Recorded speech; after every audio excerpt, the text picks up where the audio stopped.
The night Lord Geoffrey Holt died, his wife did not scream. She stood in the doorway of the study, candlelight trembling in her hand, watching the man who had broken her ribs on their wedding night gurgle his last breath into the Persian rug. Blood pooled beneath him, black as ink in the dim light, spreading toward her bare feet like an offering, like a promise finally kept. Behind him stood a figure she had seen only once before, 5 years ago, at her wedding to Geoffrey, watching from the back of the church with eyes like winter storms. She had thought him a ghost then, a hallucination conjured by grief and desperation, because Marcus Vane, the Duke of Ironwood, was dead. Everyone said so. The newspapers had printed his obituary. Her mother had delivered the news with barely concealed satisfaction. She had mourned him in secret for 5 years, clutching the memory of a moonlit terrace like a talisman against despair. But ghosts did not wipe blood from their blades with such methodical calm. Ghosts did not leave footprints in pooling blood. Ghosts did not look at you with eyes full of anguish and fury and something that looked terrifyingly like love. "You're free now," the ghost said. Lavinia's legs buckled. She caught herself on the doorframe, the candle slipping from her fingers and guttering out on the floor. Darkness rushed in, broken only by the dying embers in the fireplace and the thin moonlight seeping through the curtains. The smell of blood filled her nostrils, copper and salt, and something darker underneath. "You're dead," she whispered. "You died. They told me you died. They were wrong." The Duke stepped over Geoffrey's body, as though it were nothing more than a fallen log. His boots left bloody prints on the carpet, prints that would need to be cleaned before morning, she thought distantly, and then wondered why she was thinking about cleaning at a moment like this.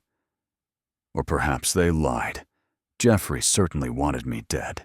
He paid good money to make it happen. Geoffrey, her husband, the man who had spent 5 years teaching her the precise geography of pain. The man who had broken her arm 3 months into their marriage because she had smiled at a footman. The man who had kicked her so hard last winter that she had coughed blood for a week. The man who had promised her on their wedding night that he would destroy everything she was and remake her into something that existed only for his pleasure.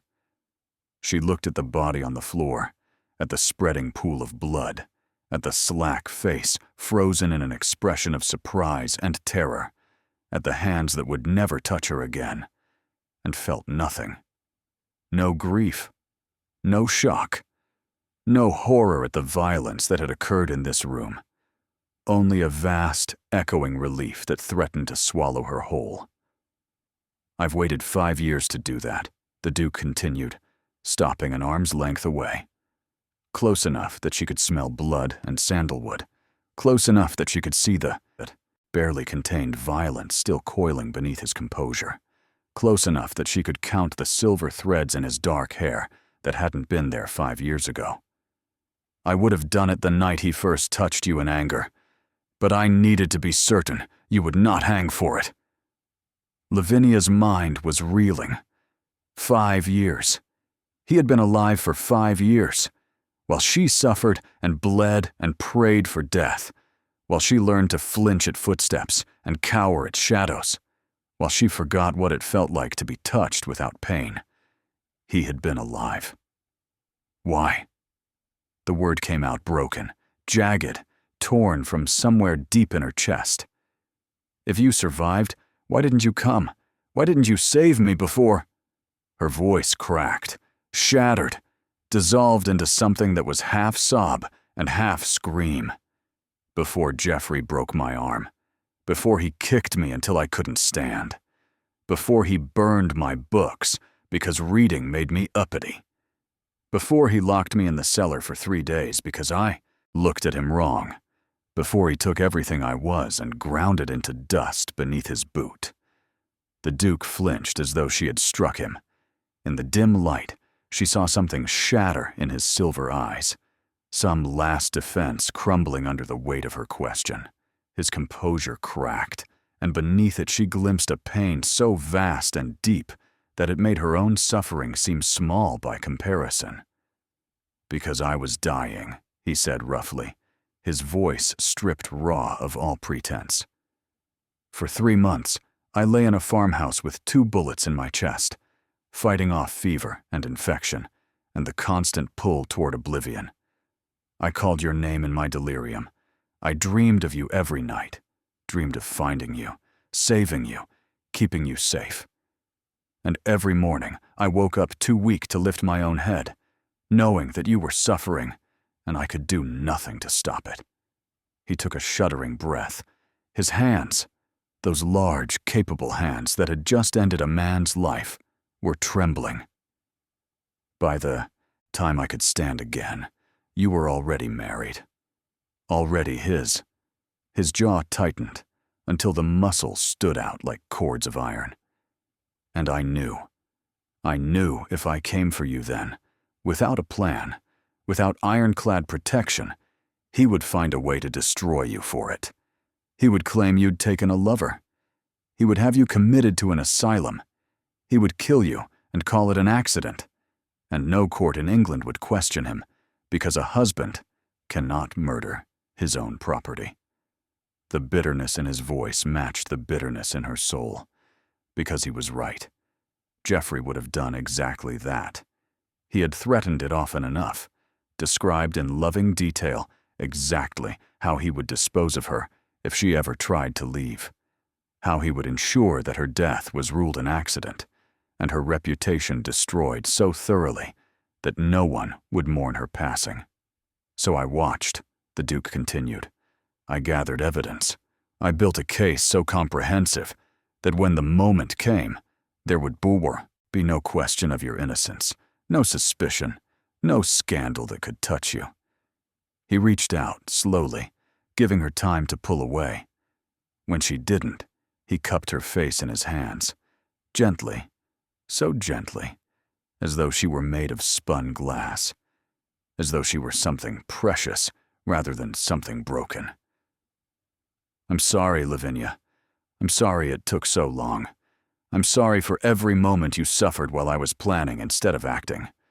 But I'm here now, and I swear to you, I swear on my life, on my honor, on the memory of my mother, who died the same way you almost did, you will never be hurt again. The memory of my mother, who died the same way you almost did." The words hit her like a physical blow. She stared up at him, seeing for the first time the shadows that lurked behind his eyes. The old grief, the old rage, the wound that had never healed, that had shaped him into the man standing before her.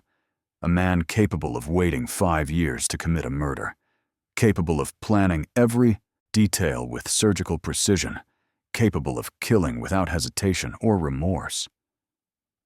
"Your mother?" she whispered. The Duke's hands trembled against her face. For a long moment he was silent, and she watched him wage some internal battle, watched him decide whether to let her see the truth of who he was. Then, in a voice stripped raw of all pretense, he told her, "My father was the 6th Duke of Ironwood. To the world, he was a great man. Wealthy, powerful, respected by all who knew him." Marcus's jaw worked, the muscles tensing and releasing as he fought to control his voice. "But behind closed doors, he was a monster. He beat my mother for 17 years. I watched it happen. I was too young to stop it, too small to protect her, too powerless to do anything but hide in corners and pray for it to end." Lavinia's breath caught. She knew that helplessness. She had lived it every day for 5 years. "I remember the first time I saw him hit her," Marcus continued, his voice distant now, lost in memory. "I was 4 years old. She had disagreed with him about something trivial. The menu for a dinner party, I think.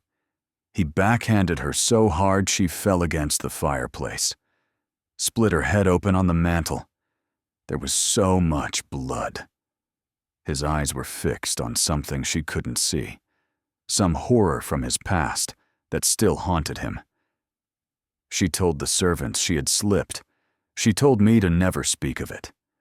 And I learned, that day, that there were things that happened in our house that the rest of the world was not permitted to know. He laughed, a harsh, bitter sound. I was 4 years old, and I already understood that my mother's suffering was a secret we were required to keep. "Marcus," Lavinia began, but he shook his head. "Let me finish. I need you to understand." He took a breath. The beatings continued. They got worse as I got older, worse because I tried to intervene, and my father punished her for my defiance. Every time I stepped between them, every time I begged him to stop, he hurt her more. He taught me that my love for her was a weapon he could use against us both. Tears were sliding down Lavinia's cheeks now. She hadn't even realized she was crying. She died when I was 12. Marcus's voice was barely audible. He pushed her down the grand staircase. 42 steps. I counted them once, after. I don't know why. I suppose I needed to know exactly how far she had fallen. He swallowed. He claimed she had tripped. Everyone believed him. Because who would question a duke? Who would suggest that a man of his stature could be capable of such brutality? The servants knew the truth, of course, but servants don't speak against their masters. Not if they want to live. "What happened to him?" Lavinia asked. "Your father." Something cold and terrible flickered across Marcus's face. "He died 3 years later. A hunting accident. His gun misfired and took half his head off." The ghost of a smile touched his lips, a smile that held no warmth whatsoever. I was 15 years old and an excellent shot, but no one ever questioned the official story. After all, who would suspect a grieving son of murdering his own father? Lavinia stared at him. This man who had killed twice for women he loved. This man who had learned as a child that the only justice available to people like them was the justice they created themselves. "I swore on my mother's grave that I would never be powerless again," Marcus said. "I joined the army at 16. I learned to fight, to kill, to become the kind of man that other men feared. And I swore that if I ever found a woman trapped the way my mother was trapped, I would burn down the world to set her free." He leaned closer, his forehead nearly touching hers. "Then I saw you, Lavinia, on that terrace, with Holt's hands on you and fear in your eyes. And I knew you were the one I'd been waiting for, the one I was meant to save." Tears were streaming down her face now. She couldn't stop. Them. Couldn't control the sobs building in her chest, or the trembling in her limbs, or the overwhelming flood of emotions she had suppressed for 5 years of survival. "I thought I dreamed you," she choked out.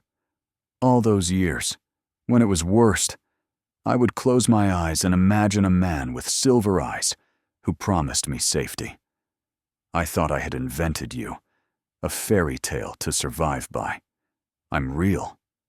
Marcus pulled her into his arms, holding her against his chest, while 5 years of terror and loneliness and despair poured out of her. His hand stroked her hair, gentle and rhythmic. "I'm real, and I'm yours, and I will spend the rest of my life proving it to you." She clung to him and wept. Wept for the girl she had been on that moonlit terrace, so full of hope and fear. Wept for the woman she had become in Geoffrey's house, hollowed out by pain until she barely recognized herself. Wept for the future she had stopped believing in, now suddenly, impossibly, within reach. And somewhere, beneath her feet, Geoffrey Holt's blood continued to cool on the carpet, and Lavinia could not bring herself to care. But we are getting ahead of ourselves. To understand how Lavinia Ashby became Lavinia Holt, and how Lavinia Holt became the woman weeping in a dead man's study. We must go back. Back to the spring of 1846, to a ballroom glittering with candlelight, where a 19-year-old girl danced her last dance as a free woman, never knowing that across the room a duke was watching her and making a vow he would keep for the rest of his life. Welcome back to the Duke's Revenge. Before we continue, tell me, where in the world are you listening from right now? Whether it's early morning in Edinburgh or late night in Lagos, drop your city and your time in the comments. I love knowing that we're scattered across the globe, all of us drawn together by stories of darkness and redemption. Tonight's tale is one of the most difficult I've ever told. It's about what happens when the law offers no protection, when society looks away, when the only justice available comes from a man willing to damn his own soul to deliver it. Let me take you back to the beginning. The Hartwell Ball was considered the opening triumph of the 1846 season, and Lady Lavinia Ashby was its reluctant centerpiece. At 19, she possessed the kind of beauty that made other women fall silent when she entered a room. Not the fashionable pale prettiness prized by society, but something more striking, more memorable. Her hair was the color of burnished copper, tumbling in carefully arranged curls that caught the candlelight like flames. Her eyes were an unusual shade of amber, almost golden, framed by dark lashes that needed no artificial enhancement.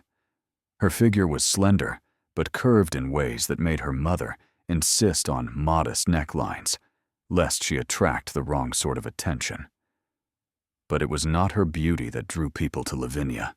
It was her warmth, the genuine smile she offered to wallflowers and diamonds alike. The way she remembered the names of servants and inquired after their families. The quiet intelligence that sparkled in her eyes when conversation turned to books or music or ideas that proper young ladies were not supposed to have opinions about. She had read every book in her father's library by the time she was 15. She could discuss philosophy and politics and science with more insight than most of the gentlemen who condescended to explain such matters to her. She had opinions, fierce ones, about the treatment of the poor, the education of women, the injustices woven into the fabric of the society she moved through. But she had learned to hide those opinions, to smile and nod and pretend to be nothing more than a pretty face with an empty head. Because society did not want intelligent women. Society wanted ornaments. And Lavinia, whose family's survival depended on her making an advantageous match, could not afford to be anything else. Tonight, the sparkle in her eyes was dimmer than usual. "Stand straighter," her mother hissed, adjusting a curl that had dared to fall out of place. "Lord Holt is watching you." Lavinia's stomach clenched.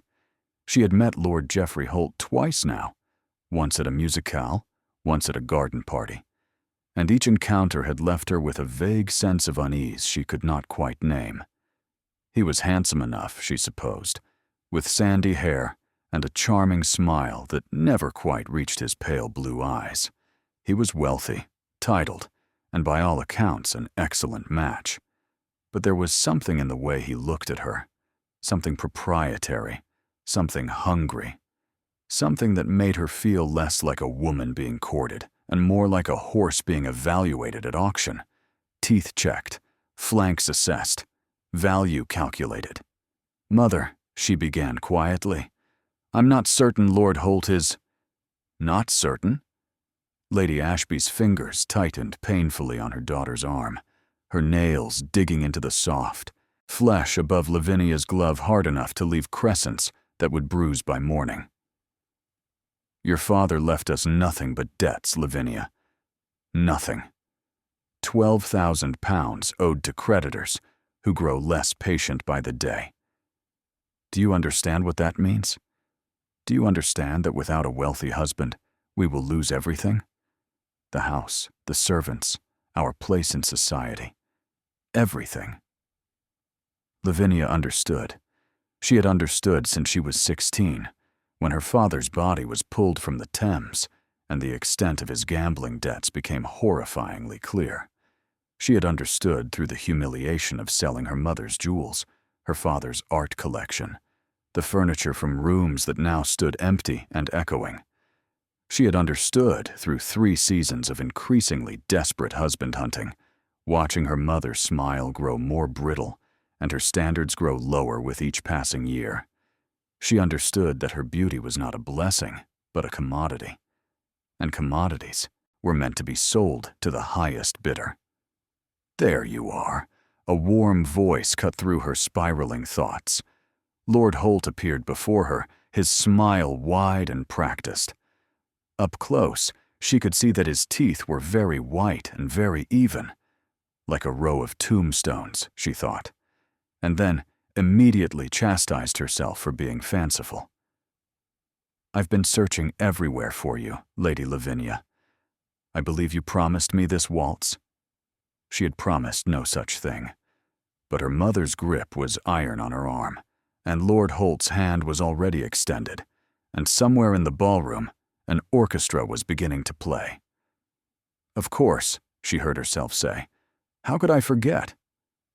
As Lord Holt led her onto the dance floor, his fingers pressing too firmly into her waist, Lavinia felt eyes on her, not the usual social scrutiny, the appraising glances of matrons assessing competition for their daughters, the speculative looks of gentlemen calculating her dowry. This was something different, something intense, something that made the hair rise on the back of her neck. She glanced around the ballroom, searching for the source of that weighted gaze, and found it in the shadows near the far wall. A man stood there alone. Tall, well over 6 feet, with broad shoulders that strained the seams of his immaculately tailored evening coat. His hair was dark as midnight, slightly disheveled, in a way that suggested he cared nothing for fashion. His jaw was sharp enough to cut glass, shadowed with the beginning of a beard that polite society would have found scandalous. But it was his eyes that arrested her. Even from across the room, she could feel the intensity of his gaze. Gray eyes, or perhaps silver, fixed on her with an expression she could not decipher. He was not smiling. He was not even pretending to engage with the festivities around him. He was simply watching. And something in that watching made Lavinia feel, for the first time in years, truly seen. Not as a commodity, or an ornament, or a solution to her family's financial problems, but as a person, a woman, someone worth paying attention to. "Lady Lavinia?" Lord Holt's voice was sharp, his fingers tightening on her waist with bruising pressure that made her wince. "You seem distracted." She tore her gaze away from the stranger, forcing herself to focus on her dance partner. "Forgive me, my lord. I thought I recognized someone." "The Duke of Ironwood?"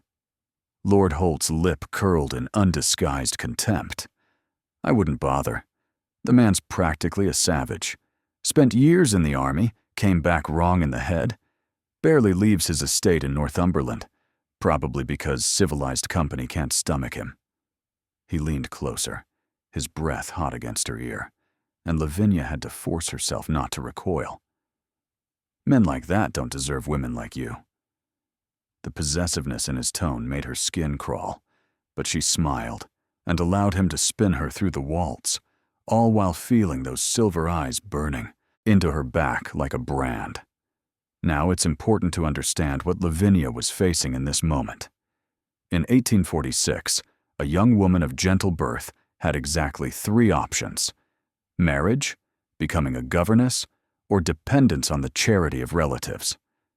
The first was considered the only respectable choice. A woman who remained unmarried past her early 20s was viewed with pity at best, suspicion at worst. She became a burden on her family, a failure of femininity, a cautionary tale whispered to younger girls as warning of what happened to women who were too clever, too particular, too proud. For a woman like Lavinia, beautiful but impoverished, well-born but without the dowry that might attract a truly desirable husband, The pressure to accept any reasonable offer was immense. Her family's creditors were circling. Her mother's nerves were fraying. And Lord Holt's offer, when it came, would be more than reasonable. It would be generous. What Lavinia did not know, could not know, was that the stranger across the ballroom had just made a decision that would alter the course of her entire life. Marcus Vane, the 7th Duke of Ironwood, had come to London for one reason only: to find a wife. Not because he wanted one. He had spent 30 years quite contentedly alone, burying himself in the management of his estates and the deliberate avoidance of anything that resembled emotional connection. But his grandmother, the only person in the world whose opinion he valued, was dying. And her last wish was to see the Ironwood line secured before she passed. So Marcus had done his duty. He had attended balls and musicales and tedious dinner parties. He had danced with debutantes and made polite conversation with their scheming mothers. He had evaluated and dismissed dozens of young women, finding them all vapid or calculating or simply uninteresting.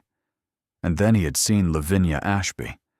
Not her beauty, though that was undeniable, but something in the way she moved through the crowd. The way she had stopped to speak with a servant carrying drinks, asking after his elderly mother with genuine concern. The way she had laughed at a nervous young man's terrible joke, putting him at ease with effortless grace. The way, when she thought no one was watching, the smile had slipped from her face and revealed something underneath. Something tired. Something trapped. Something that called to the darkness in his own soul. He knew that expression. He had seen it on his mother's face 1,000 times in childhood, that careful blankness that masked constant fear. The way she would arrange her features into pleasant neutrality when his father entered the room, hiding her terror behind a mask of wifely devotion. And he had seen the way Lord Holt looked at Lavinia, the way his hands gripped too tight, the way his smile turned sharp when she wasn't watching, the way he leaned too close, invaded her space, treated her body as though it already belonged to him. Marcus knew Geoffrey Holt. Knew his reputation in the shadowed corners of London's less reputable establishments, the gambling hells and brothels that catered to men with particular tastes. Tastes that ran toward cruelty, toward domination, toward the systematic destruction of anything soft or beautiful or good. He had heard the whispers, the rumors about women who had been paid handsomely to never speak of their time with Lord Holt. The serving girl who had disappeared from his country estate and was later found floating in the river. The young widow who had accepted his protection and had not been seen in public since. The thought of those hands on Lavinia, those hands that had left bruises on women who could not afford to refuse him, made something dark and violent unfurl in Marcus's chest. He should introduce himself properly. That was the civilized thing to do. Request an introduction through mutual acquaintances, dance with her once or twice, begin a courtship that would culminate in a respectable offer of marriage. But even as he thought it, he saw Lord Holt leading Lavinia toward the terrace, saw her hesitation, quickly masked, saw her mother watching with satisfied approval. Marcus moved before he made a conscious decision to do so. The terrace was lit by scattered lanterns, casting pools of gold amid the shadows. Lavinia stood near the stone balustrade, Lord Holt uncomfortably close beside her, his hand resting on the small of her back, with a possessiveness that made her skin crawl. "My lord," she said carefully, "perhaps we should return inside. It's growing cold." "Nonsense." His grip tightened, fingers pressing hard enough to leave marks through the thin silk of her gown. She would have bruises tomorrow, she knew. She could already feel them forming. "I have something important to discuss with you, Lady Lavinia. Something that cannot wait." Her heart began to pound. She knew what was coming. Had known since her mother accepted his invitation to dance, since He had maneuvered her away from the crowded ballroom, since his pale eyes had fixed on her with that acquisitive gleam. "Lady Lavinia." Lord Holt's voice dropped to an intimate murmur that made her stomach turn. "I have spoken with your mother. She has given me permission to address you directly, to speak to you as a man speaks to a woman he intends to make his own. His own. Not his wife. His own." The distinction was not lost on her. "I am asking you to be my wife," he continued, "to give me the honor of your hand in marriage, to become Lady Holt and mistress of my estates." The words hung in the air between them. Lavinia's mind raced, searching for an escape, any escape. She thought of her mother's demands, her family's debts, the future of poverty and shame that awaited her if she refused. She thought of saying yes, and something inside her recoiled so violently that she nearly stumbled. I'm honored by your offer, my lord," she began, her voice unsteady. "But I must ask for time to consider. I'm afraid that won't be possible." The voice came from the shadows, deep, cold, carrying an authority that made Lord Holt stiffen and Lavinia's breath catch in her throat. The stranger from the ballroom stepped into the lantern light, and Lavinia realized she had underestimated him. He wasn't merely tall, he was massive, his presence filling the terrace like a gathering storm. Up close, she could see that his eyes were indeed gray, but shot through with silver, like frost on steel, like moonlight on a blade. His expression was utterly impassive, but there was violence coiled in every line of his body, controlled, leashed, but unmistakably present. Ironwood. Lord Holt's voice dripped with contempt, though Lavinia noticed he had removed his hand from her back. Noticed, too, the way he shifted his weight, putting her between himself and the Duke like a shield. "This is a private conversation." "Not anymore." The Duke's gaze flickered to Lavinia, softening, almost imperceptibly, a flash of warmth in those wintry eyes, before returning to Lord Holt with renewed frost. "Lady Lavinia has a prior commitment." "What prior commitment? I've never seen her in your company before tonight. Haven't you?" The Duke's smile was razor-thin, more threat than expression. "Then you haven't been paying attention. Lady Lavinia and I have an understanding. Isn't that right, my lady?" He was lying. They both knew it. He had never spoken a single word to her before this moment. She did not even know his given name. And yet Lavinia saw what he was offering her, a way out. An excuse that even her mother could not argue with. A duke outranked a baron so completely that refusing his interest would be social suicide. If the Duke of Ironwood claimed her as his intended, no lesser man could gainsay him. She looked at Lord Holt, at the barely concealed fury in his pale eyes, at the cruel set of his mouth, at the hands that had already left bruises on her body, and then at the Duke of Ironwood, who stood like a wall of stone between her and the man who wanted to own her. She thought of the years stretching ahead. Years of pain. Years of fear. Years of being slowly destroyed by a man who would enjoy the destruction. Or she could take the hand this stranger was offering. "Yes," she heard herself say, "we do." Lord Holt's face contorted with rage. For a terrible moment, Lavinia thought he might strike her. She saw the impulse flash across his features, saw his hand twitch toward her. The Duke moved so fast, she barely saw it. One moment he was standing 3 feet away. The next, he had Lord Holt's wrist in an iron grip, twisting it at an angle that made the smaller man gasp in pain. "Touch her," the Duke said softly, his voice carrying the quiet menace of a drawn blade.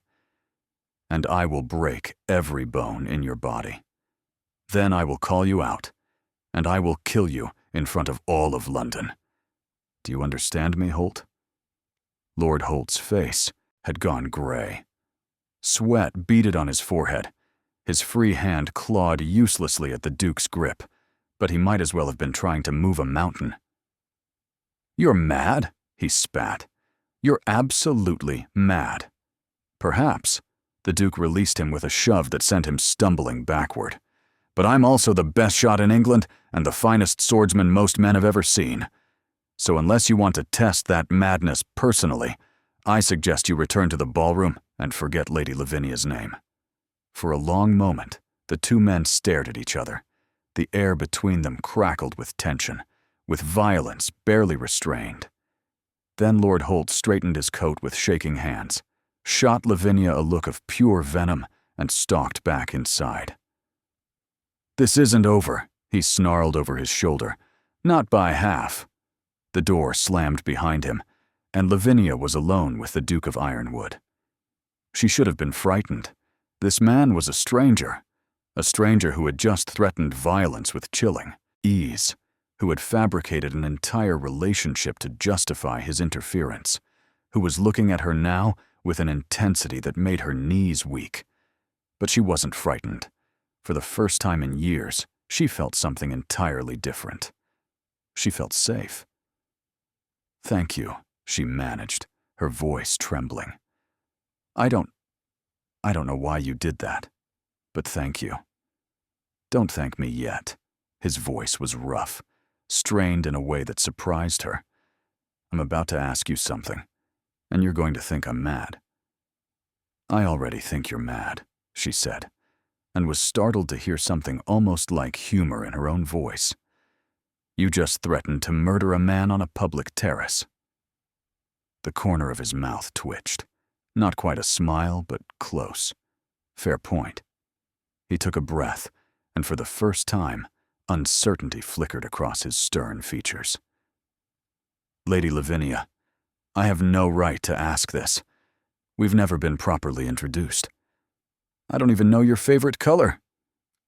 But I'm going to ask, anyway, because I've learned that sometimes the right thing and the proper thing are not the same." She waited, her heart pounding. "Marry me," he said. "Not Holt. Me." Lavinia stared at him. The lantern light played across his features, softening the harsh planes of his face, making him look almost vulnerable, almost human. "You don't even know me," she said. "I know that your name is Lavinia Grace Ashby.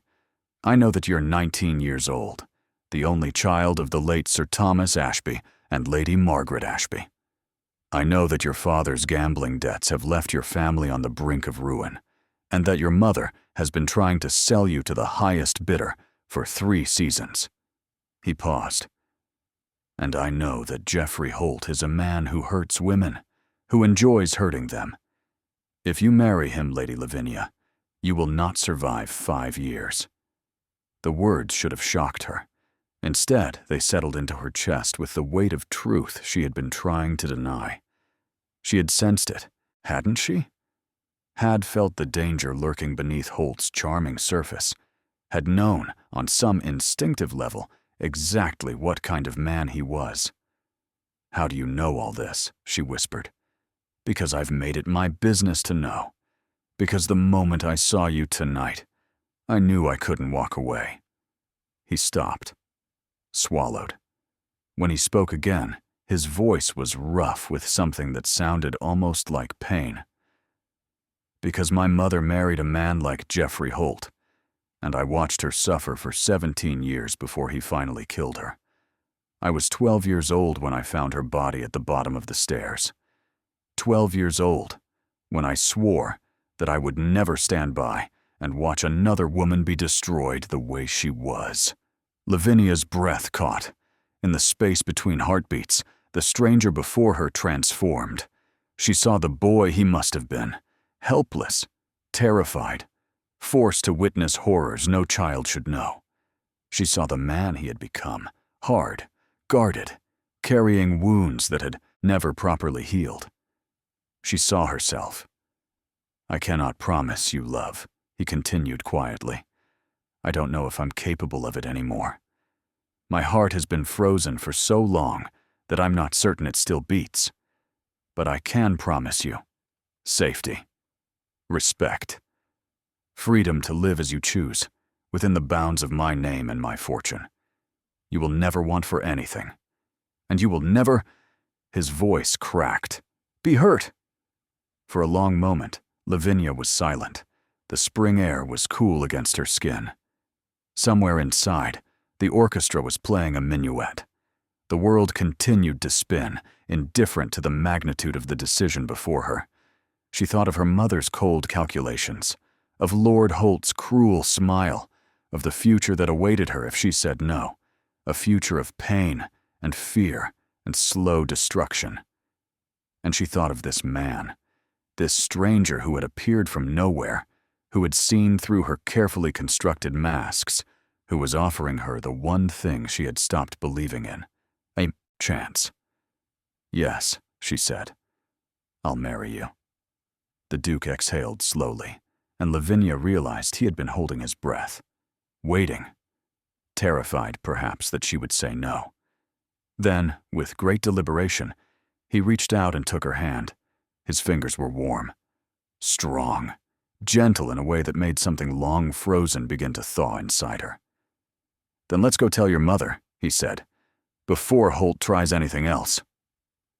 They walked back into the ballroom together, hand in hand, and within the hour, their engagement was the scandal of the season. Lady Ashby had been furious at first. Lavinia saw the rage flash across her mother's face before calculation replaced it. A duke. Her daughter had somehow captured a duke. The debts could be paid. Their place in society was not merely secured, but elevated beyond anything Lady Ashby had dared to hope. Within a week, the engagement was official. Within a month, the wedding date was set. And for those brief, shining weeks, Lavinia allowed herself to hope. Marcus called on her every day. He was courteous, considerate, never pushing her to accept more intimacy than she was comfortable with. They walked in Hyde Park and talked about books. He was a voracious reader, she discovered, with a particular fondness for philosophy and military history. They sat in her mother's drawing room and discussed music. He played the pianoforte poorly, but with great enthusiasm. They rode together in his carriage and simply existed in each other's company, two wounded people learning to trust again. He never spoke of love, neither did she.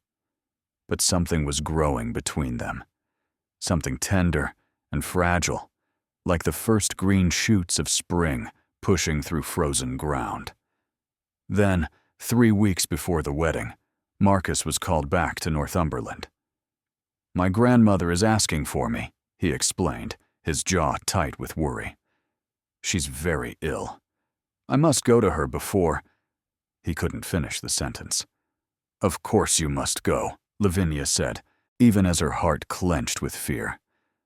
"Family must come first." He took her hands in his. "I'll be back within a fortnight. I swear it. Nothing will keep me from marrying you, Lavinia. Nothing." He kissed her forehead, the first kiss he had ever given her, and then he was gone. Lavinia counted the days. She marked them on a calendar in her bedroom, crossing each one off with careful deliberation. She wrote him letters, long, rambling letters about her day, her thoughts, her hopes for their future together. She did not know if he received them. The mail was slow, and Northumberland was very far away. On the 14th day, her mother came to her room. "The Duke of Ironwood is dead," Lady Ashby announced. "Shot by highwaymen on the Great North Road. The funeral has already been held." The room tilted. Lavinia gripped the edge of the mirror, her knees threatening to buckle, her carefully constructed future crumbling to ash around her. "No," she heard herself say. "That's not. That can't be. I'm afraid it is." Her mother's voice was brisk, businesslike, satisfied. "But you needn't despair, darling. Lord Holt called this morning. He was most understanding about our brief association with Ironwood. He's willing to overlook the whole unfortunate affair. Overlook it. As if Lavinia's engagement to another man, as if Marcus's death were nothing more than a minor embarrassment to be swept under the rug. "I won't marry him." Lavinia's voice was shaking. Her whole body was shaking. "I told you, Mother. I cannot." "Cannot." Lady Ashby's eyes hardened. In one swift motion, she crossed the room and struck Lavinia across the face with enough force to snap her head to the side. The crack of palm against cheek echoed through the room. "You will do as you're told, Lavinia. The Duke is dead. His title passes to some distant cousin. You have no claim on his estate, no connection to his family. Nothing. Lord Holt is our only option now." Lavinia pressed her hand to her burning cheek. The modiste who had been fitting her wedding dress had fled. They were alone. "Please," she whispered. "Mother, please. You don't understand what he is. I understand perfectly." Lady Ashby's fingers closed around Lavinia's chin, forcing her daughter to meet her eyes. The grip was bruising, painful, nothing like the gentle way Marcus had touched her. "I understand that you have a duty to this family. I understand that your father's debts will destroy us if you do not marry well. And I understand that Lord Holt is willing to pay a very generous settlement for the privilege of making you his wife." She smiled, a cold, terrible smile. "So you will marry him, Lavinia. You will be a good, obedient wife, and you will never speak of the Duke of Ironwood again." She released Lavinia and swept out of the room, leaving her daughter alone with her shattered hopes and her burning cheek. That night, Lavinia wrote one last letter to Marcus. She knew he would never read it, knew he was dead, buried in the cold Northumberland earth, lost to her forever. But she needed to say the words anyway. "My dearest Marcus, they tell me you are dead. They tell me I must forget you, must move on, must give myself to a man who will destroy me. I cannot do it. I cannot make myself believe that you are gone. Every time I close my eyes, I see your face. Every time I breathe, I feel your hand in mine. You promised me safety. You promised me freedom. You promised me a life without pain. I do not know if I can survive what is coming. I do not know if I am strong enough to endure what Lord Holt will do to me. But I want you to know, I need you to know, that for a few brief weeks you made me believe in fairy tales. You made me believe that rescue was possible. You made me believe in you. If there is anything after death, find me there. Wait for me on the other side. I will come to you eventually. Yours, in this life and the next." Lavinia, she sealed the letter and hid it beneath her mattress. 1 month later, wearing a white dress she had not chosen and a smile she did not feel, she walked down the aisle to meet her doom. 1 month later, Lavinia Grace Ashby became Lavinia, Lady Holt, Baroness of Crestmore. The wedding was a small, quiet affair. Her mother called it tasteful, given the recent tragedy. Lavinia knew the truth. Geoffrey wanted no witnesses to his triumph. No crowds to see the way his fingers dug into her arm as he led her down the aisle. No guests to notice the cold satisfaction in his pale eyes as the vicar pronounced them man and wife. She wore white as tradition demanded. She smiled as society expected. And when Geoffrey kissed her at the altar, his lips hard and possessive, his hand gripping the back of her neck with bruising force, she felt the last flicker of hope inside her gutter and die. That night, in the master bedroom of Holt Manor, she learned exactly what kind of man she had married. He did not bother with gentleness, did not pretend affection, did not even give her time to undress herself before he was on her, tearing at her wedding gown with hands that seemed to delight in destruction. "Did you think it would be different?" he whispered against her ear as she cried out in pain. "Did you think your precious Duke would have been kind? Did you imagine tender kisses and whispered words of love?" He laughed, a cold, cruel sound that would haunt her nightmares for years. All men are the same, my dear wife. We take what belongs to us. And you, his hand closed around her throat, squeezing just hard enough to make breathing difficult, belong to me now, body and soul, forever. What followed was not consummation. It was conquest. It was destruction. It was a systematic annihilation of everything she was. When he was finished, he stood over her crumpled form and smiled. "You're mine," he said, "forever, until death do us part." He bent down, gripping her chin exactly as her mother had done, forcing her to meet his eyes. "And I intend to make our marriage last a very, very long time." Then he left her alone in the blood-stained sheets, and Lavinia learned the first of many lessons about survival. The first year of marriage was an education in endurance. Lavinia learned to read Geoffrey's moods the way a sailor reads the sky, to recognize the particular tightness around his eyes that meant violence was coming, the slight curl of his lip that preceded cutting remarks, designed to strip away what remained of her dignity, the way his fingers drummed against his thigh when he was contemplating some new cruelty. She learned to be silent, to be invisible, to anticipate his needs before he voiced them, because failure meant pain. She learned the precise angle at which to hold her arms when he struck her, so that the bones bent instead of breaking. She learned which excuses were most believable when explaining bruises to servants. "I fell. I walked into a door. I'm so terribly clumsy."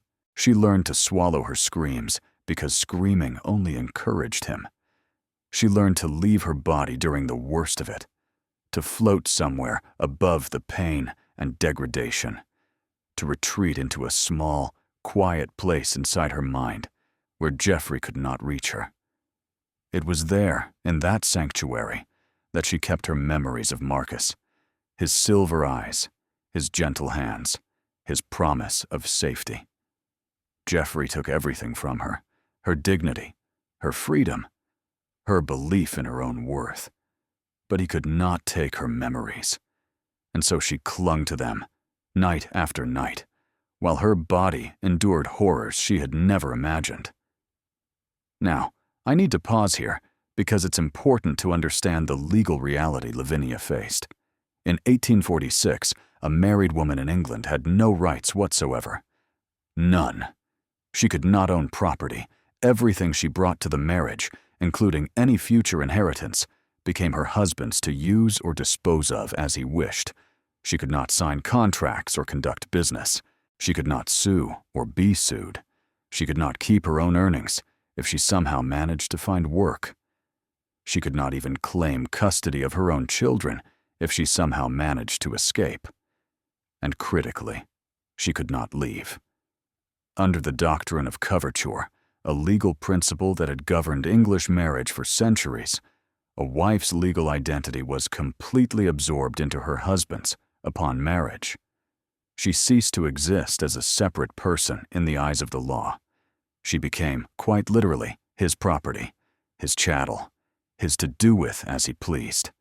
A husband who beat his wife committed no crime, so long as the instrument he used was no thicker than his thumb. This was called the rule of thumb, and it was considered reasonable discipline, a husband's right, even his duty, to correct a wayward wife. The same society that would have been scandalized by a man striking his horse had no objection whatsoever to a man striking his wife. A wife who fled an abusive husband could be forcibly returned to him by the courts. A wife who sought divorce faced near impossible legal barriers. Divorce required an act of Parliament, which only men could petition for, and only on grounds of adultery. A woman seeking divorce needed to prove not just adultery, but adultery combined with additional aggravating factors like cruelty or desertion. Even then, the social stigma was so severe that most divorced women were effectively exiled from respectable society. The laws that protected married women would not begin to change until the Matrimonial Causes Act of 1857, 11 years in Lavinia's future. Full property rights for married women would not arrive until 1882. The right to divorce on equal terms with men would not come until 1923. Lavinia was trapped in a cage built by centuries of legal precedent, social custom, and deliberate oppression. And her husband knew it. He delighted in reminding her of it. "You're mine," he would whisper after every beating, every violation, every humiliation. "The law says so. God says so. There is no escape, Lavinia. No rescue. No salvation. Only me. Forever." 6 months into her marriage, when the physical abuse had become routine, and her spirit was not yet completely broken, Lavinia made her first attempt to seek help. She wrote to her mother. The letter took her 3 days to compose, hiding fragments of paper beneath her mattress, writing in the brief windows when Geoffrey was away from the house. She detailed everything: the beatings, the degradation, the constant fear. She begged for help, for shelter, for any intervention that might free her from this nightmare. Her mother's reply arrived 1 week later. "Lavinia, your letter was deeply distressing and wholly inappropriate. A wife's duty is to submit to her husband in all things, to bear with patience whatever trials God sees fit to send her. Whatever difficulties you face in your marriage, they are yours to endure with grace and dignity. Lord Holt is a respectable man who provides well for you. If he finds it necessary to correct your behavior from time to time, I am certain you have given him cause. Look to your own faults before complaining of his. I will not hear of such matters again. Do not write to me on this subject. Your mother Lavinia read the letter 3 times, each reading cut deeper than the last. A wife's duty is to submit. You have given him cause. Look to your own faults." Her mother knew.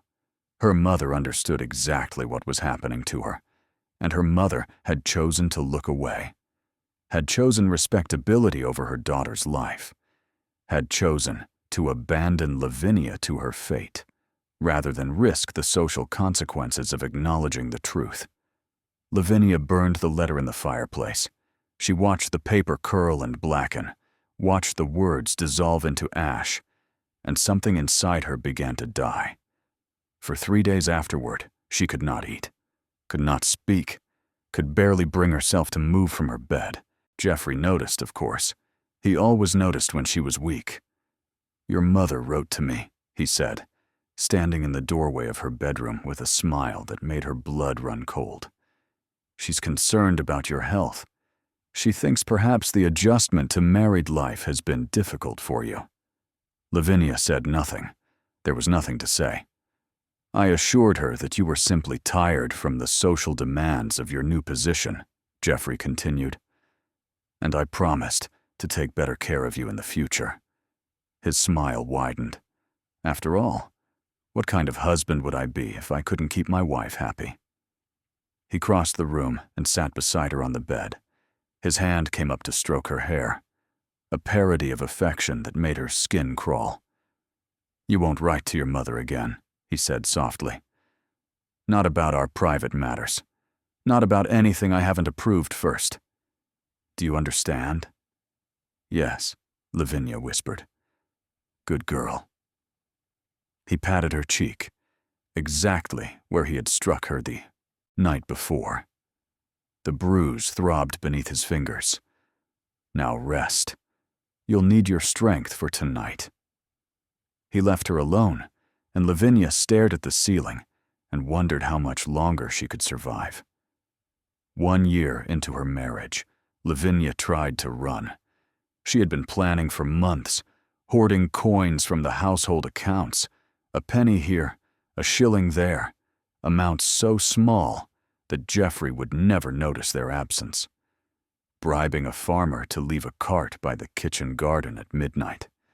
Packing a small bag with only the essentials, a change of clothes, her mother's locket, the handful of coins she had managed to save. She did not know where she would go. She had no family who would take her in, no friends who would risk Geoffrey's wrath by sheltering her. She thought perhaps she might find work as a governess, using a false name, or disappear into London's teeming masses, become one of the countless nameless women who scraped out an existence in the shadows of the great city. It didn't matter. Anywhere was better than here. Anything was better than this. So on a cold November night, while Geoffrey attended a dinner party in the village, Lavinia crept out of Holt Manor and ran. She made it to the end of the drive. Geoffrey was waiting for her. He stood beside his horse at the gates, arms crossed, a lantern casting his face in flickering shadow. He was smiling, that terrible, knowing smile that meant she had done exactly what he expected. "Did you really think I wouldn't know?" he asked, almost gently. "Did you really think I don't have eyes everywhere in this house? The scullery maid who told you about the farmer's cart. She's been reporting to me for months. Every penny you stole, every letter you tried to hide, every pathetic little plan you made." Lavinia's legs gave out.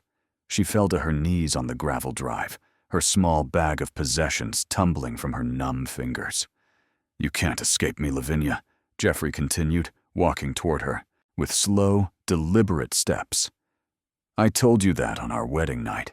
You belong to me, forever, and I will never—" He grabbed her hair and yanked her head back, forcing her to look up at him. "Let you go." What followed was the worst night of her life. Geoffrey dragged her back to the manor by her hair, her screams swallowed by the empty darkness of the estate. He threw her down the servants' stairs, 12 steps, and kicked her when she reached the bottom. He kicked her until she stopped trying to rise, until she stopped screaming, until she could barely breathe. He broke 3 of her ribs, dislocated her shoulder, beat her face so badly that she could not open her eyes for a week. And then, while she lay in bed recovering, unable to move without agony lancing through her body, he sat beside her and explained what would happen now. "The farmer who was going to help you? I've had his family evicted. The Brennans, husband, wife, 3 small children. They've lived on that land for 4 generations, but they'll be in the workhouse by Christmas." Geoffrey's voice was pleasant, conversational, as if discussing the weather. "The scullery maid who told you about the cart? Mary, wasn't it? I've dismissed her without a reference. She'll be on the streets within a week. A girl like that, with no character reference? She'll end up in a brothel within the month, if she's lucky." Lavinia made a sound, a broken whimper that might have been a sob or a plea, or simply the sound of her heart shattering. "This is what happens when you disobey me," Geoffrey continued. "People suffer, innocent people, people who had nothing to do with your ridiculous attempt at escape." He leaned closer, his breath hot against her swollen, ruined face. "So the next time you think about running, the next time you dare to defy me in any way, I want you to remember those people. Remember the Brennans shivering in the workhouse. Remember Mary selling herself on the streets. Remember that. Their suffering is your fault." He kissed her forehead, almost tenderly, his lips brushing against the purple bruise that covered half her face. "Now rest, my dear wife. You have a long recovery ahead of you. And when you're healed," his smile turned sharp, "we'll begin again." After that, Lavinia stopped fighting. She stopped hoping. She stopped being Lavinia at all. She became something else, a ghost inhabiting her own body, going through the motions of existence without truly living. She moved through her days like a sleepwalker, speaking when spoken to, eating when permitted, submitting to Geoffrey's attentions with the blank passivity of the dead.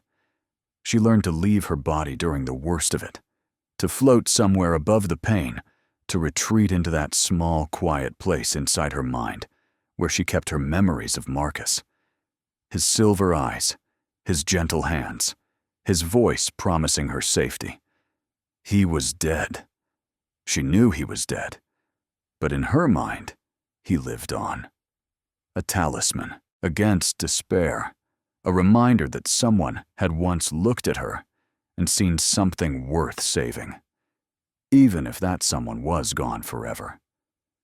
The years blurred together. One beating melted into the next. One violation became indistinguishable from 100 others. Lavinia stopped counting the days, stopped marking the passage of time. What was the point? Every day was the same. Every day was pain and fear, and the slow erosion of everything she had once been. She stopped attending social functions in the 2nd year, stopped receiving visitors in the 3rd. By the 4th year, she rarely left her room. The servants whispered about her. Poor Lady Holt, they said. So frail, so delicate. Such a shame that her health has declined so. They knew the truth, of course. They saw the bruises. They heard the screams. But servants did not speak against their masters. Not if they wanted to keep their positions. Not if they wanted to survive. So they looked away. Everyone looked away. And Lavinia continued to disappear, piece by piece, until there was almost nothing left. 500 miles away, in a stone fortress on the Northumberland coast, Marcus Vane woke from a fever dream with Lavinia's name on his lips. He had not died on the Great North Road. The bullets had missed his heart by inches, 2 inches to the left, and he would have been dead before he hit the ground. But fate, or God, or sheer stubborn spite had kept him alive. The farmer who found him was named Thomas Brennan, a former army surgeon who had served in the Peninsular War before settling down to raise sheep on his small plot of land. He recognized gunshot wounds. He knew how to stop the bleeding, how to remove bullets, how to stitch flesh back together with needle and thread meant for mending clothes. He saved Marcus's life. But it was a near thing. For 3 months, Marcus lay in the Brennans' farmhouse bed, delirious with fever, fighting off infection that should have killed him. He drifted in and out of consciousness, calling Lavinia's name in his lucid moments, fighting invisible enemies in his delirium.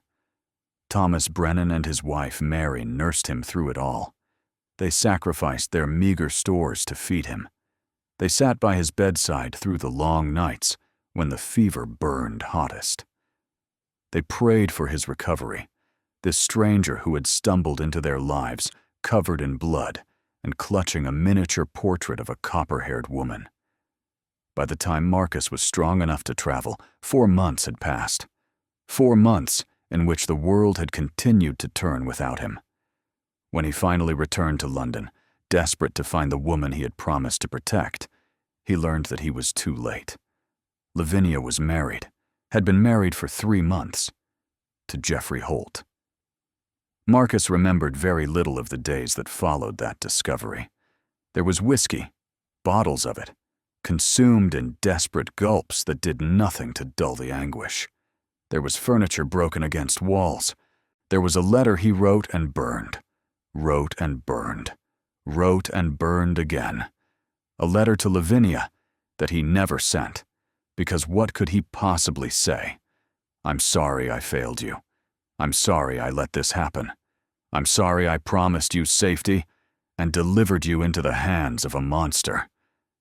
There were no words adequate to that betrayal, so he did not send them. He almost went to her.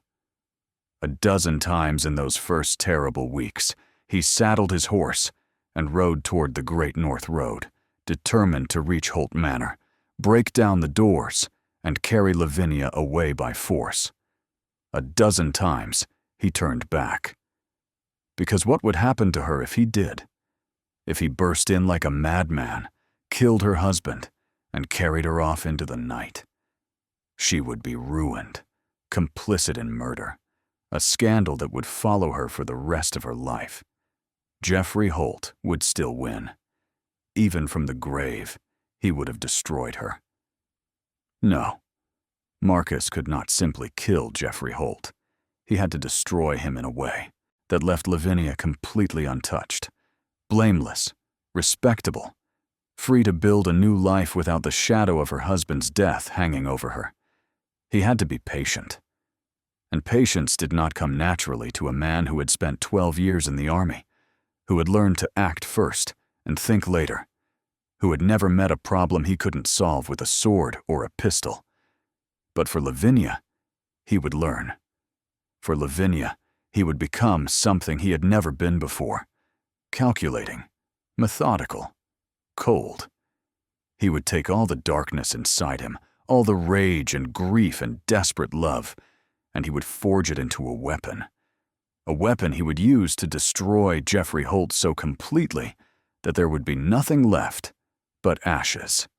So Marcus began to plan.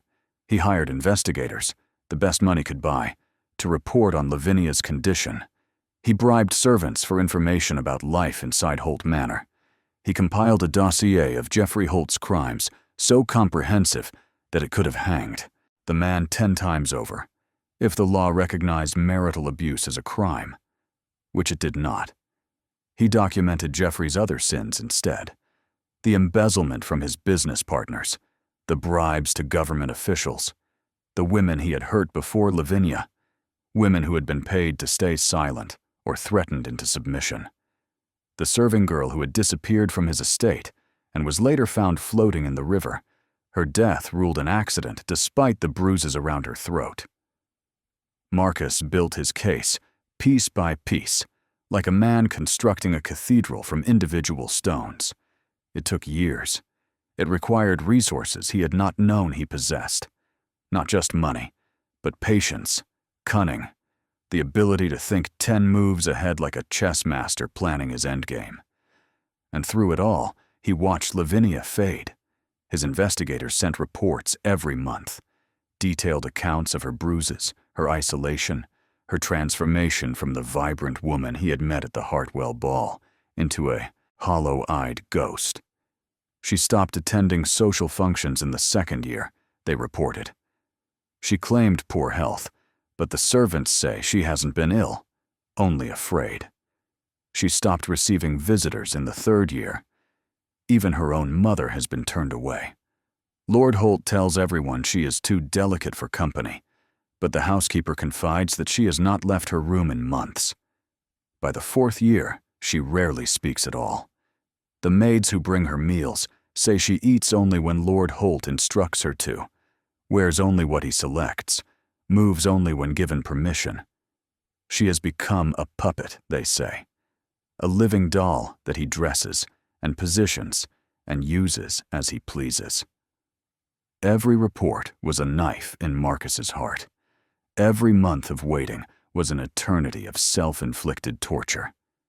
He read them alone in his study at Ironwood Castle, surrounded by maps and ledgers and the painstaking documentation of Geoffrey Holt's crimes.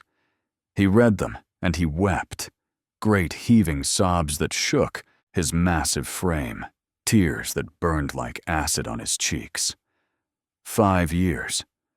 5 years of watching the woman he loved be slowly destroyed, and he could do nothing but plan and wait and pray that she would survive long enough for him to save her. Some nights, he dreamed of abandoning his careful plans, of riding to Holt Manor in the dead of night, breaking down the doors and killing Geoffrey with his bare hands. In his dreams, it was glorious, the satisfying crunch of bone, the spray of blood, the light leaving Geoffrey's eyes as Marcus's hands closed around his throat. But then he would wake, and he would remember. Lavinia's reputation, Lavinia's future, Lavinia's chance at a life beyond the nightmare she was living. He could not take that from her. Not for the satisfaction of vengeance, not for anything.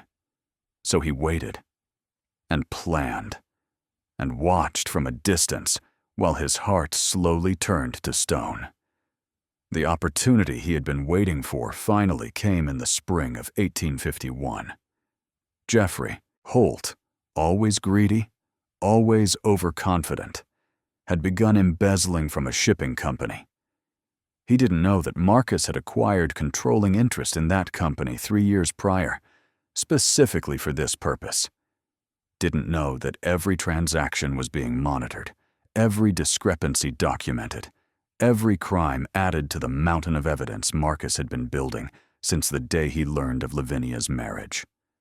The amounts were small at first, a few £100 here and there, but Marcus had his solicitors document everything, every forged signature, every falsified ledger, every penny that Geoffrey stole, thinking himself clever, thinking himself untouchable. When the evidence was irrefutable, when Marcus had enough documentation to destroy Geoffrey 10 times over, he sprung his trap. He did not go to the authorities. That would have been too public, too scandalous, too dangerous for Lavinia. Instead, he went to Geoffrey directly. The confrontation took place in the study of Holt Manor on a cold March night. The servants had been given unexpected leave. Marcus had arranged that through careful bribes and well-placed suggestions. Lavinia was locked in her room, as she was every night. The house was empty, silent, waiting. Marcus entered through the servants' entrance, moving through the darkened corridors like a ghost. He had memorized the layout of the house from his investigators' reports. He knew which floorboards creaked, which doors needed oiling, which rooms Geoffrey frequented at this hour. He found his quarry in the study, exactly as expected. Geoffrey sat in a leather chair by the fire, a brandy in one hand and a ledger in the other, utterly unaware that death was walking toward him on silent feet. "Good evening, Holt." Geoffrey spun around so fast that brandy sloshed over the rim of his glass. His face cycled through a rapid sequence of emotions: surprise, confusion, recognition, and then, satisfyingly, fear. "Ironwood," his voice was barely a whisper. "You're dead." "Evidently not." Marcus stepped into the firelight, letting Geoffrey see him clearly, letting him see the cold fury in his silver eyes, the controlled violence in every line of his body. "Though not for lack of trying on your part." Geoffrey set down his brandy with a hand that trembled visibly. "I don't know what you're talking about." "The highwaymen on the Great North Road, the ones who shot me and left me for dead 5 years ago." Marcus's smile was thin as a blade. "They were very loyal to you, until I found them. Money loosens tongues, Geoffrey, and I have a great deal of money." For a moment, Geoffrey seemed to consider continuing the pretense of innocence. Then his shoulders slumped, and the mask of civilized gentleman slipped to reveal the monster underneath. "You should have died," he spat, all pretense of charm abandoned. "You should have stayed dead and left her to me. She was mine, Ironwood, mine from the moment I first saw her. You had no right to interfere." "No right?" Marcus's voice was soft, dangerous. "You speak of rights? You, who have spent 5 years torturing a woman whose only crime was being beautiful enough to catch your attention?" "A woman?" Geoffrey laughed, a harsh, ugly sound. "Lavinia is not a woman. She's a possession, a thing I own. The law says so. God says so. And there's nothing you or anyone else can do about it." "That's where you're wrong." Marcus reached into his coat and pulled out a thick sheaf of papers, dropping them on the desk between them. "The embezzlement from my shipping company, the bribes to government officials, the women you hurt before Lavinia and after." He watched Geoffrey's face go gray as he leafed through the documents. "I have enough evidence to see you hanged 10 times over." Geoffrey's eyes darted toward the door, toward the brandy decanter, toward the fireplace poker. "What do you want?" he asked, his voice barely steady. "Your wife." Silence. Then a laugh, high, disbelieving, edged with hysteria that suggested Geoffrey's composure was finally beginning to crack. "Lavinia. You want Lavinia?" His lip curled. "Take her, then. She's a disappointment. 5 years of marriage, and she still flinches when I touch her. still cries when I... Don't. Marcus's voice cut through Geoffrey's words like a blade. Don't speak of her. Don't say her name. You are not worthy to have her name in your mouth. Geoffrey's eyes narrowed. Some of his fear was giving way to calculation now. Marcus could see him weighing his options, looking for a way to turn this situation to his advantage. You want her, Geoffrey said slowly. You've wanted her all along. That's what this is about, isn't it? Not justice, not morality, just a man trying to steal another man's property. She was never your property. She was never anyone's property. She is a human being, a brilliant, brave, beautiful human being who deserved so much better than the hell you put her through. And you think you're better? Geoffrey sneered. You, who murdered your own father? Oh yes, I know about that. I've done my research too, Ironwood. I know what kind of monster lurks beneath that noble facade. Marcus went very still. Then you know what I'm capable of. I know you won't kill me. Geoffrey's confidence was returning now, his smile growing sharp. Not without evidence pointing back to you. Not without destroying your precious Lavinia's reputation in the process. You've spent 5 years building your case. 5 years of careful planning, careful documentation. You won't throw all that away for the satisfaction of... He didn't get to finish the sentence. Marcus moved faster than thought. One moment he was standing 5 feet away. The next, he had Geoffrey pinned against the desk, his hand wrapped around the smaller man's throat, squeezing just hard enough to make breathing difficult. Let me tell you what's going to happen, Marcus said, his voice utterly calm despite the violence of his grip. You're going to die tonight. I've spent 5 years ensuring that there will be no evidence connecting me to your death. The servants are gone. The grounds are empty. And when they find your body tomorrow, it will look exactly like what it is. A robbery gone wrong. A tragic end to a worthless life. Geoffrey's eyes bulged. His hands clawed uselessly at Marcus's grip. You can't, he gasped. The evidence, my family, your family will be well provided for. I'll see to that. Your debts will be paid. Your estate will pass to your wife, your widow, who will be free to remarry after a suitable mourning period. Marcus leaned closer.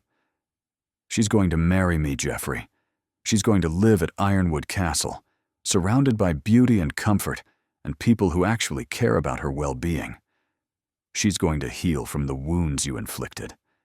And eventually, maybe not soon, but eventually, she's going to be happy. She'll never be happy, Geoffrey snarled. I've broken her.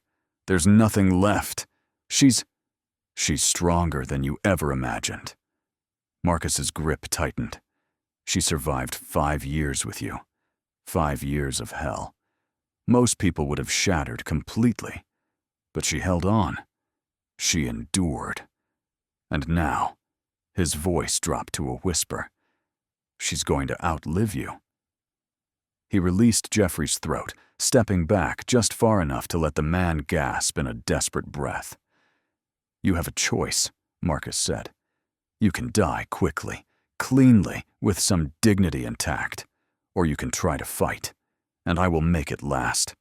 I will make you feel every moment of agony you ever inflicted on my wife. I will make you beg for death long before I grant it. Geoffrey's hand darted toward the desk drawer. Marcus let him open it, let him pull out the small pistol hidden inside.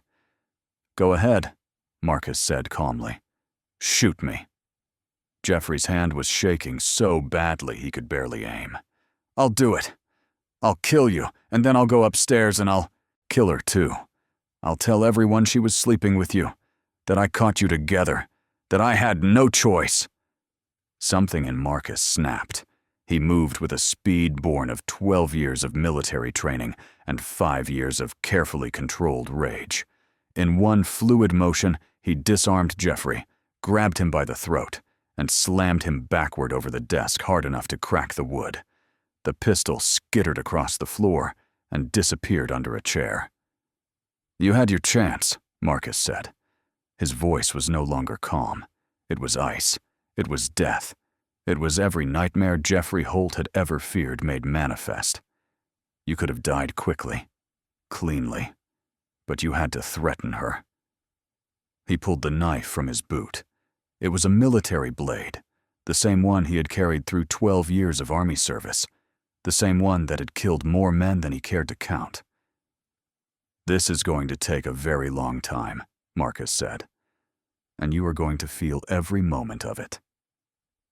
Geoffrey screamed. No one heard him.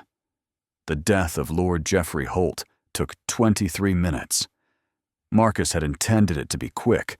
Truly, he had. A single thrust to the heart, as promised. Clean, efficient, merciful even. But when the moment came, when he thought of Lavinia's bruises and broken bones and hollow eyes, when he remembered the reports of her screaming in the night and cowering in corners and flinching at every sudden movement, his hand moved differently. The blade went into Geoffrey's gut instead of his chest. A wound that would kill. Eventually, but not quickly. Not painlessly. "This is for every time you hit her," Marcus said, twisting the blade. Geoffrey screamed.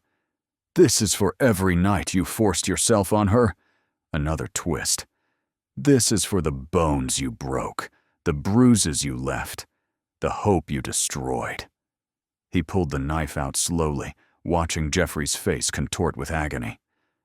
"This is for the woman she was before you ruined her, and this—" He drove the blade, in again, higher this time, puncturing something vital, "is for the woman she's going to become.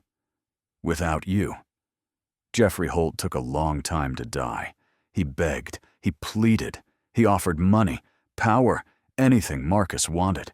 He promised to disappear, to never trouble Lavinia again, to sign over every penny he owned.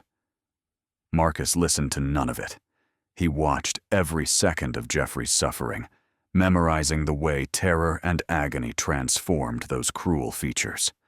He cataloged every whimper, every plea, every desperate bargain offered and rejected. And when it was finally over, when Geoffrey Holt's eyes went glassy and his body stilled, when the monster was finally, irrevocably dead, Marcus felt something unexpected. Not satisfaction, not triumph, not even relief. Emptiness. He had carried his hatred for so long that it had become part of him, as essential as breathing. And now that the object of that hatred was dead, now that the revenge he had planned for 5 years was complete, he did not know what to do with the void it left behind. Then he thought of Lavinia.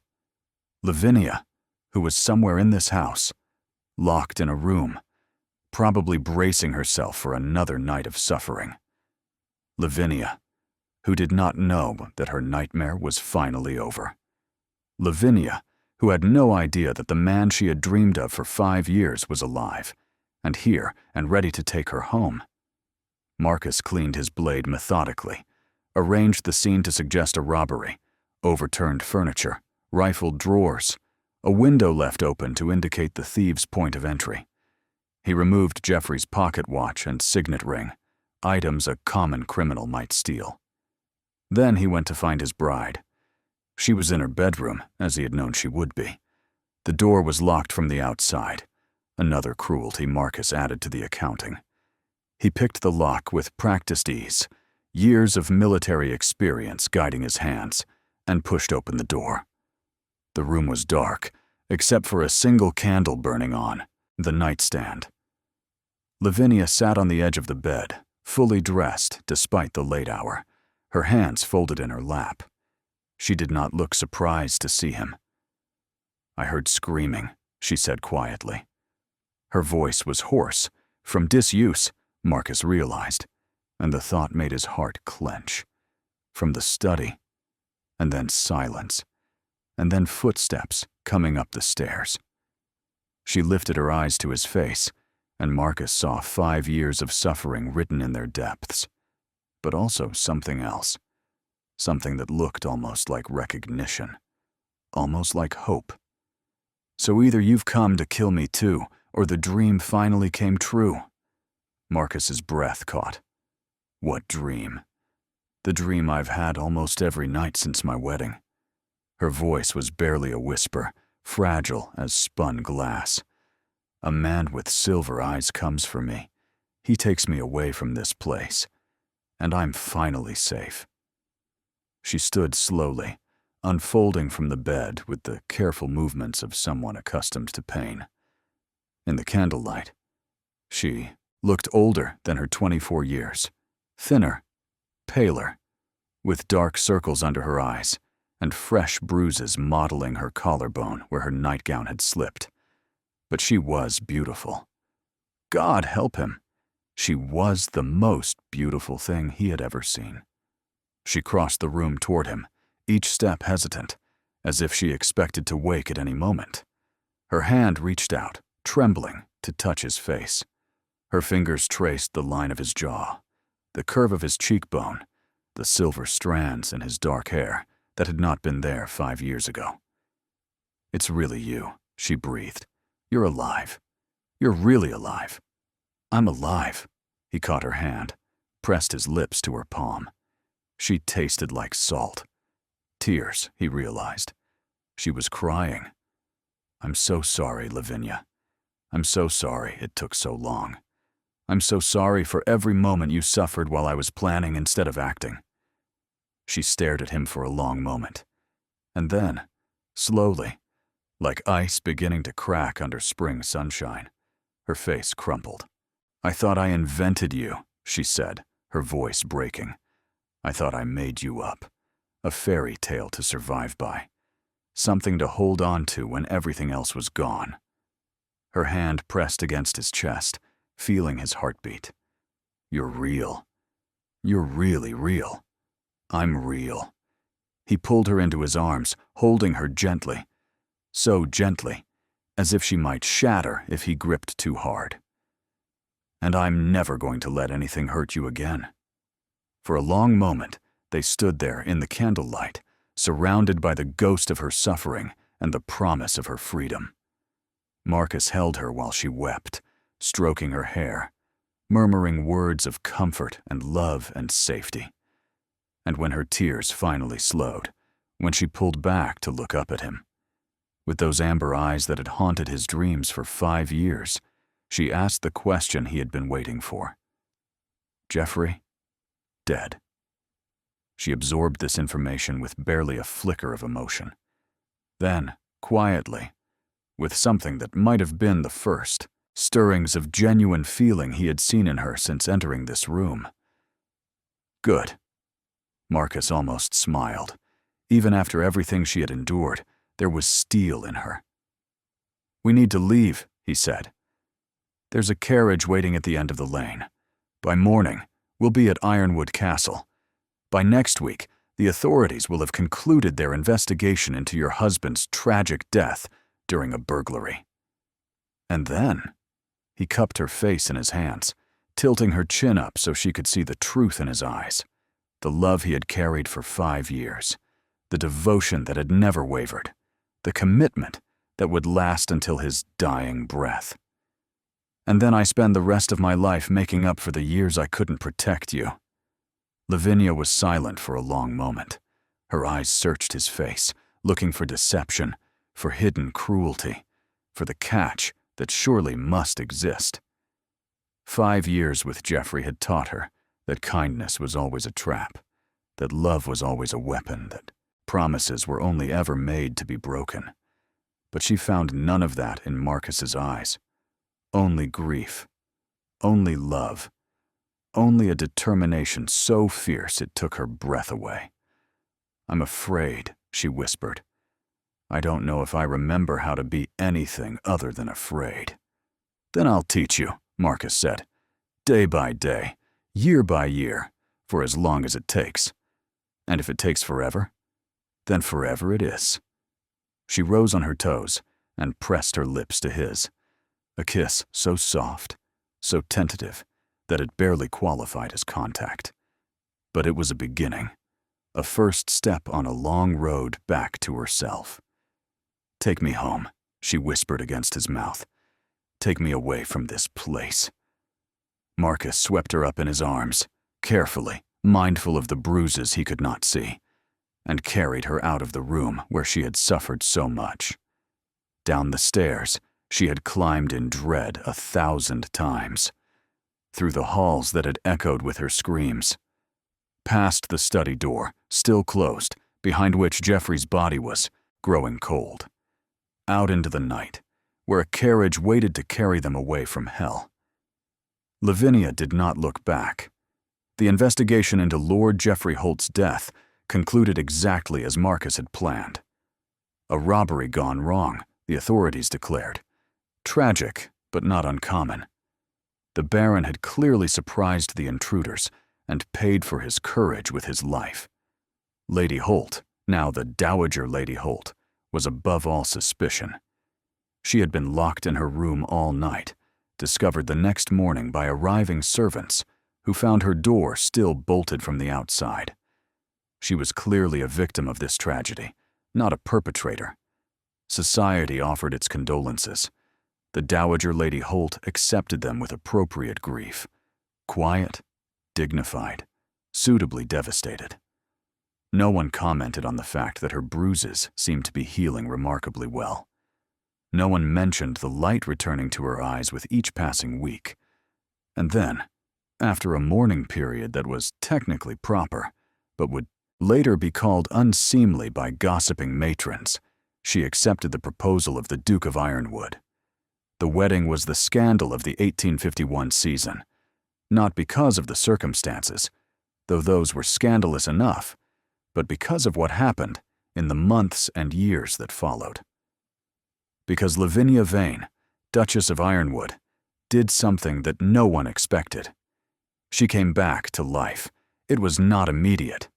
The wounds Geoffrey had inflicted, physical and otherwise, did not heal overnight. For the first months of her marriage, Lavinia flinched at sudden movements. She cowered at raised voices. She could not bear to be touched without warning. Marcus was patient. He had spent 5 years learning patience, 5 years of waiting and planning and forcing himself to hold back when every instinct screamed at him to act. He deployed that patience now with the same methodical intensity he had brought to planning Geoffrey's death. He never touched her without announcing himself first.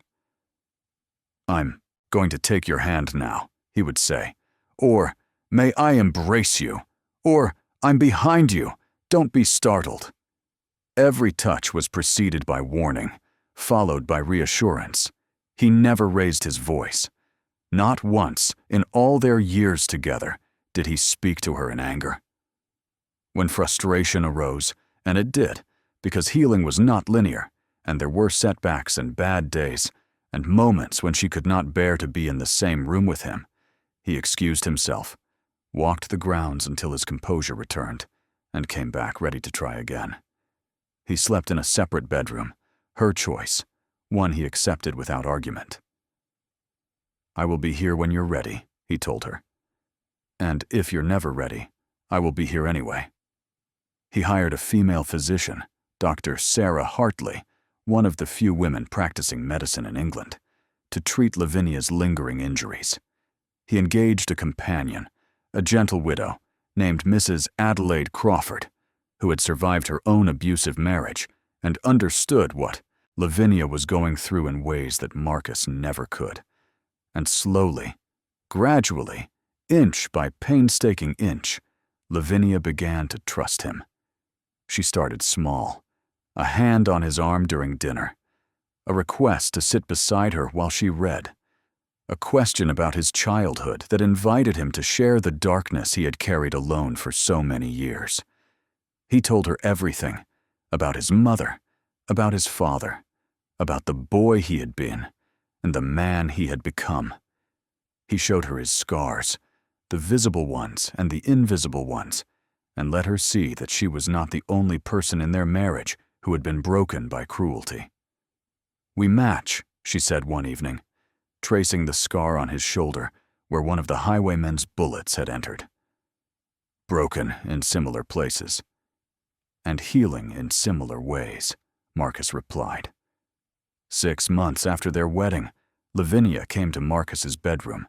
She stood in the doorway in her nightgown, her copper hair loose around her shoulders, her amber eyes uncertain but determined. "I'm ready," she said simply. Marcus sat up in bed, his breath catching. "Are you certain?" "We can wait. We can wait forever, if you need. I've waited long enough." She crossed the room and sat beside him on the mattress. Her hands were trembling, but her voice was steady. "I want to know what it feels like to be touched by someone who loves me. I want to replace the bad memories with good ones. I want—" Her voice cracked. "I want to feel something other than fear." "Then we'll go slowly," Marcus said. "And if you want to stop at any point, if anything I do makes you uncomfortable, you tell me, immediately, and I'll stop. You promise? On my life." Their first time wasn't perfect. Lavinia tensed at certain touches, the brush of fingers against her throat, the weight of his body above hers.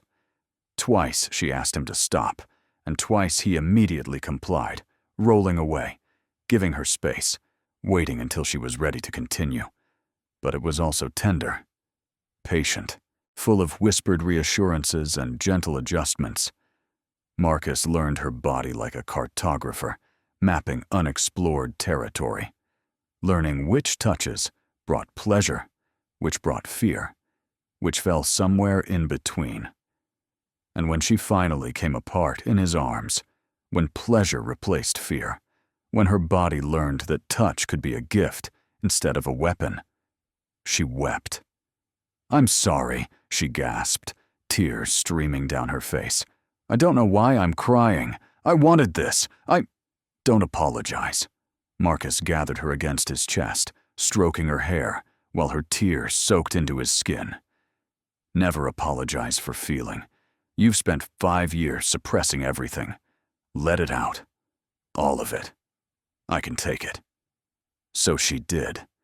She wept for the girl she had been on that moonlit terrace, for the woman she had become in Geoffrey's house, for the years of suffering and the dreams of rescue and the love she had been too afraid to believe in. And Marcus held her through all of it, whispering words of love and comfort and promise. "I love you," he said, when her tears finally slowed. "I have loved you since the moment I saw you. I will love you until my last breath and beyond." Lavinia looked up at him with swollen eyes and a trembling smile. "I love you too," she whispered. "My ghost, my fairy tale, my home." The years that followed were kind to the Duke and Duchess of Ironwood. They had children, a son, James Marcus Vane, born in the spring of 1853, and a daughter, Eleanor Grace, born 2 years later. Marcus was the kind of father he had always wished his own father could have been: present, patient, endlessly devoted. He taught James to ride and fence and identify constellations. He let Eleanor braid flowers into his hair and host elaborate tea parties with her army of dolls. And Lavinia bloomed. It was not a sudden transformation. Healing never is. There were bad days and setbacks, and nights when the nightmares returned with such force that she could not bear to be touched for days afterward.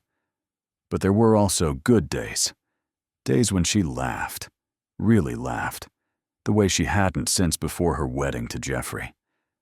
Days when she stood a little taller, spoke a little louder, took up a little more space in the world. She took over the management of the Ironwood estate, proving to have a brilliant head for business that had been suppressed during her years with Geoffrey. She modernized the tenant farms, improved conditions for the workers, and increased the estate's profits by nearly 50% within 5 years. But her greatest work lay elsewhere. In 1854, Lavinia established the Ashby House, a sanctuary for women escaping violent marriages. It was the first of its kind in England, funded entirely by her own money and staffed by women who had survived similar circumstances. The house provided shelter, legal assistance, and job training for women with nowhere else to go. It helped them establish new identities, find employment, and build lives free from the men who had hurt them. Geoffrey's former estate, Holt Manor, was sold to fund the venture. There was a certain poetry in that. The house that had been her prison, now financing freedom for others. The ton was scandalized, of course. Proper ladies did not involve themselves in such sordid matters. Proper ladies did not speak publicly about domestic violence. Proper ladies did not consort with women of fallen reputation. Lavinia did not care. Every woman deserves to be safe, she told the reporters who questioned her.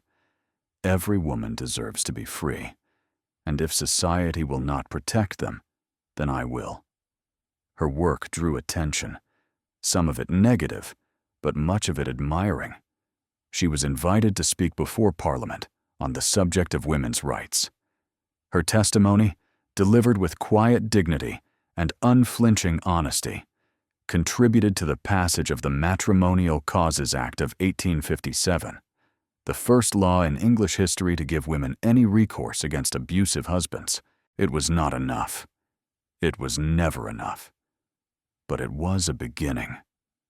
10 years after Geoffrey Holt's death, on a warm autumn evening at Ironwood Castle, Marcus found his wife standing on the terrace overlooking the wild Northumberland coast.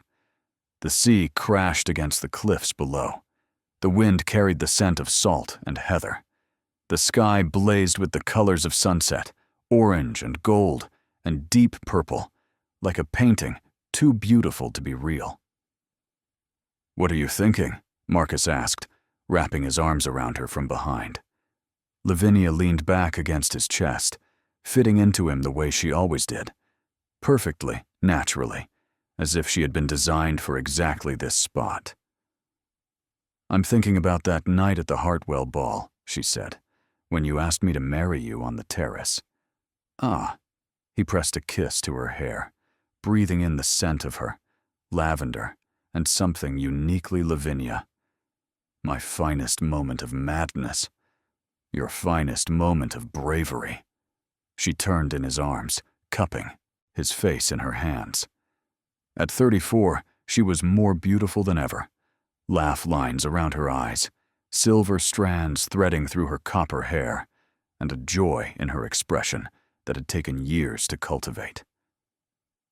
"You saw a woman in trouble, and you acted, without hesitation, without caring about the consequences." "I cared very much about the consequences," Marcus corrected. "I spent 5 years obsessing over consequences. But some things are more important than consequences." "Like what?" He tucked a strand of hair behind her ear. "Like you." Lavinia smiled, that full, radiant smile that still made his heart skip after all these years. "I used to dream about you," she said. "In the worst moments, when Geoffrey had hurt me so badly I couldn't move, I would close my eyes and imagine a man with silver eyes who promised me safety. You were my fairy tale. And now? Now, you're my reality." She rose on her toes and kissed him. "And reality is so much better than any dream." Behind them, the sound of children's laughter spilled out of the castle, James chasing Eleanor through the corridors, their governess in affectionate pursuit. The domestic chaos of a happy home. Marcus held his wife and watched the sun set over the sea, and felt, for the first time in his life, complete. "I love you," he said. "I know." Lavinia smiled against his lips. "I've always known." 2 years later, on a gray November afternoon, Lavinia returned to the village where she had been married. She did not go to the church. She did not visit the manor house. It had been sold years ago, and the new owners had razed it to the ground and built something cheerful and modern in its place. Instead, she went to the churchyard. Geoffrey's grave was in the back corner, half hidden by overgrown brambles. The stone was plain, no loving words, no grieving widow's tribute. Just a name and 2 dates, and the silence of a life unmourned. Lavinia stood before it for a long time. She did not speak, did not weep, did not feel the rage or grief or satisfaction she had expected. What she felt, standing over the grave of the man who had nearly destroyed her, was nothing at all. Geoffrey Holt was a name on a stone, a memory growing fainter with each passing year, a nightmare from which she had finally, completely awakened.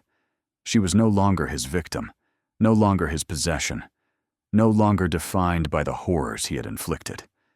She was Lavinia Vane, Duchess of Ironwood, wife, mother, advocate, survivor. She was free. "Goodbye, Geoffrey," she said quietly. "I hope, wherever you are, you understand now.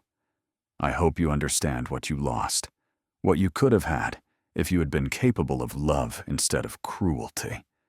She turned and walked away, leaving the grave and its occupant to the silence and the weeds. She did not look back.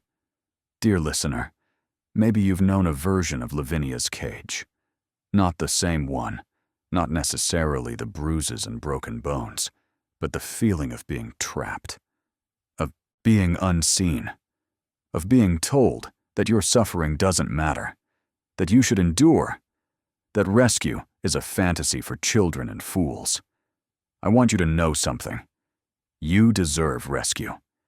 You deserve safety and love and someone who sees the truth of who you are.